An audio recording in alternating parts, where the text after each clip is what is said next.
আজি আমি আহিছোঁ মন্দিৰত। মন্দিৰটোৰ নাম হয় থেতা গোসাঁই থান। থেতা গোসাঁই থানৰ মন্দিৰত আহিছোঁ আজি। আৰু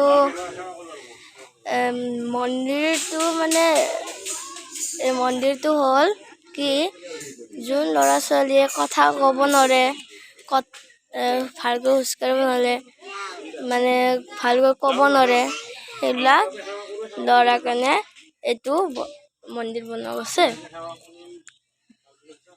আৰু আছে মন্দিৰটো আপোনালোকক বাহিৰৰ পৰা দেখাই দিওঁ।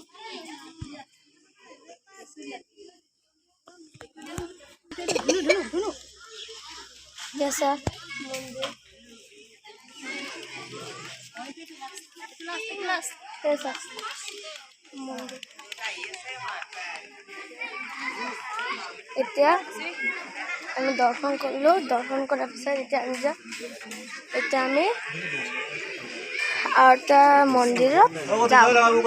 থেতা গোসাঁই থানৰ মন্দিৰত তাতে যাম।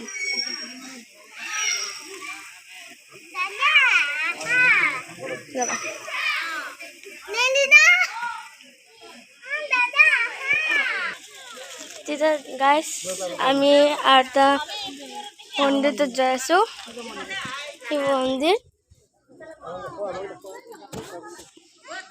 আজি মই আহিছোঁ মোৰ মা, মোৰ দেউতা আৰু মোৰ ভাইৰ লগত।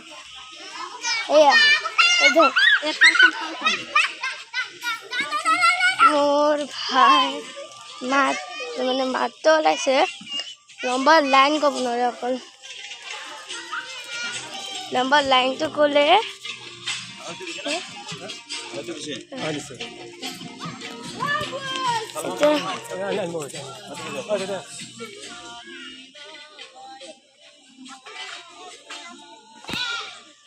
তেতিয়া গাইজ আমি সোমালোঁ মন্দিৰ।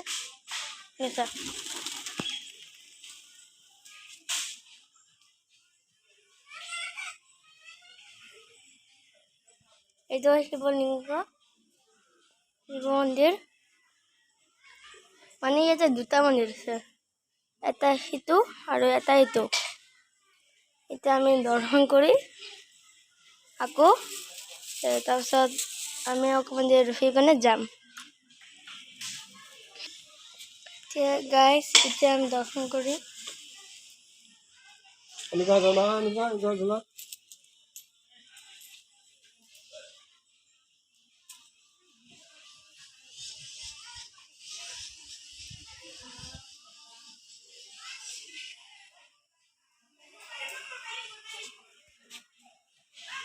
গাইজ চাক, মোৰ ভাই চাকি জ্বলা পড়িব এইখন এলাকা দিয়ে লগাই দিয়া বাস।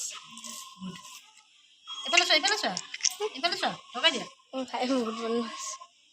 মোৰ ভাই বহুত বদমাছ।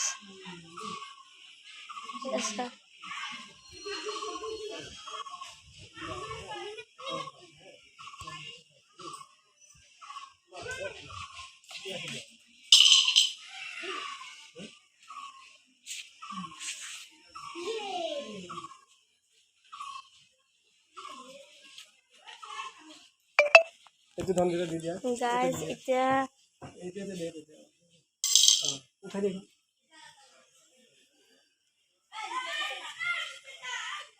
মানে ইয়াতে এটা মানুহ থাকে, যোনটো মানুহটো নাথাকিলে আমি দান দিয়া থকা তাতে দিব লাগে। ইয়াতে দিব লাগে, নহ'লে আমি শিৱলিংগত দিব লাগে। শিৱলিংগত দিব লাগে।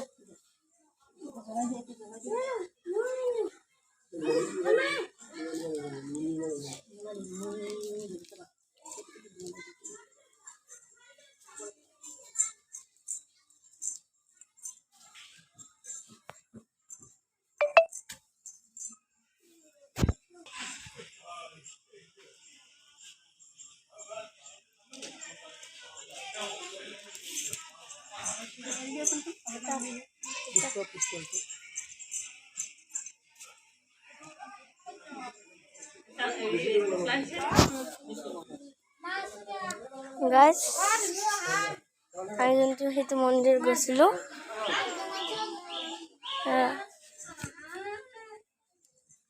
সেইটো মন্দিৰ আৰু অকণমান বনাইছে এতিয়া আমি দৰ্শন কৰোঁ দৰ্শন কৰাৰ পিছত আমি কণ্টিনিউ কৰিম গাইজ দৰ্শন কৰিলোঁ আমি এতিয়া এটা কাপোৰ ইয়াতে বান্ধি এই গছটো বান্ধিব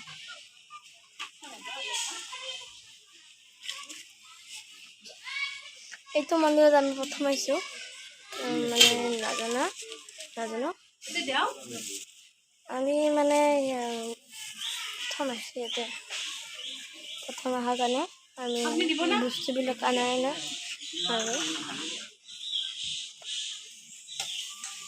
হাই গাছ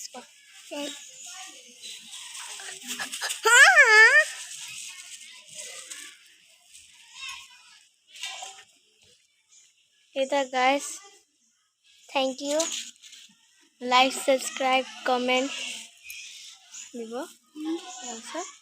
বাই